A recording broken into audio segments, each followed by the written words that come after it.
लोकसभा चुनाव के बाद कल उत्तर प्रदेश की राजधानी लखनऊ में बीजेपी की कार्य समिति की बैठक हुई। इस बैठक में बीजेपी के दिग्गज नेताओं ने शिरकत की। जेपी नड्डा और सीएम योगी ने बैठक में पदाधिकारियों और कार्यकर्ताओं को संबोधित किया। बैठक की शुरुआत करते हुए प्रदेश अध्यक्ष भूपेंद्र चौधरी द्वारा राजनीतिक प्रस्ताव पेश किया गया। उन्होंने अपने भाषण में साफ तौर पर कहा कि कार्यकर्ताओं का सम्मान हमारी प्राथमिकता है, जिसके साथ कोई भी समझौता नहीं किया जाएगा। भूपेंद्र चौधरी ने कहा कि लखन पासी जी को याद किए बिना बैठक अधूरी रहेगी। उन्होंने कहा कि भारत की आत्मा अयोध्या, काशी, मथुरा में बसती है। हम अपने कार्यकर्ता के किसी भी सम्मान पर हमने कोई समझौता नहीं किया।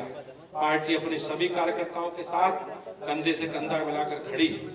हम सब मिलकर संकल्प लें कि आगामी 10 विधानसभा सीटों पर होने वाले उपचुनाव में 100% विजयश्री प्राप्त करेंगे।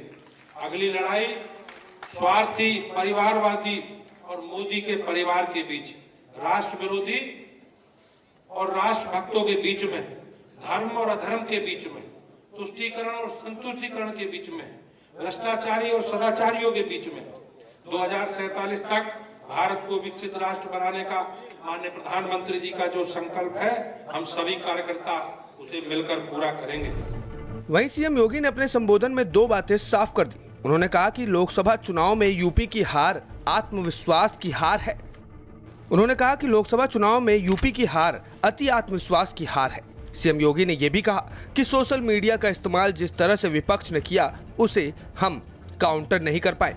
उन्होंने नेताओं और कार्यकर्ताओं को ये टास्क भी दिया है कि उपचुनाव में सबको अपनी ताकत दिखानी होगी। भारतीय जनता पार्टी के कार्यकर्ता को क्या ये नहीं देखना चाहिए कि सोशल मीडिया में क्या कुछ चल रहा है, और उस अभियान के साथ जुड़ना, उसको देखना, उसका खंडन करना, और फिर पंचतीर्थ के फोटो, दलित महापुरुषों के और चिंतकों के बारे में भारतीय जनता पार्टी की उपलब्धियां, गरीब कल्याणकारी योजनाएं, इन सब को भी अगर हम साथ साथ भेजे होते, उन लोगों के साथ संवाद बनाए होते, तो हो सकता है इसमें कुछ और चीजें देखने को मिलती। इसके अलावा यूपी के डिप्टी सीएम केशव प्रसाद मौर्य ने मीटिंग में बड़ा बयान दिया है। उन्होंने कहा कि संगठन सरकार से बड़ा है, संगठन बड़ा था, है और हमेशा रहेगा। बीजेपी का हर कार्यकर्ता गौरव है। मैं सदा कहता था और आज इस प्रदेश कार्य समिति में मैं संगठन के वरिष्ठता हमारे देश के और प्रदेश के नेतृत्व के सामने कह रहा हूं, संगठन सरकार से बड़ा है।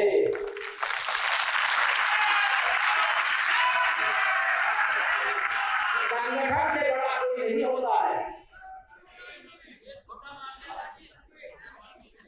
संगठन सरकार से बड़ा है, बड़ा था, बड़ा रहेगा।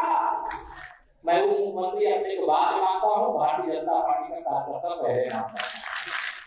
इसे सभी कार्यकर्ताओं को मान सम्मान दें, उनकी समस्याओं का सर्वोच्च प्राथमिकता के आधार पर समाधान करें।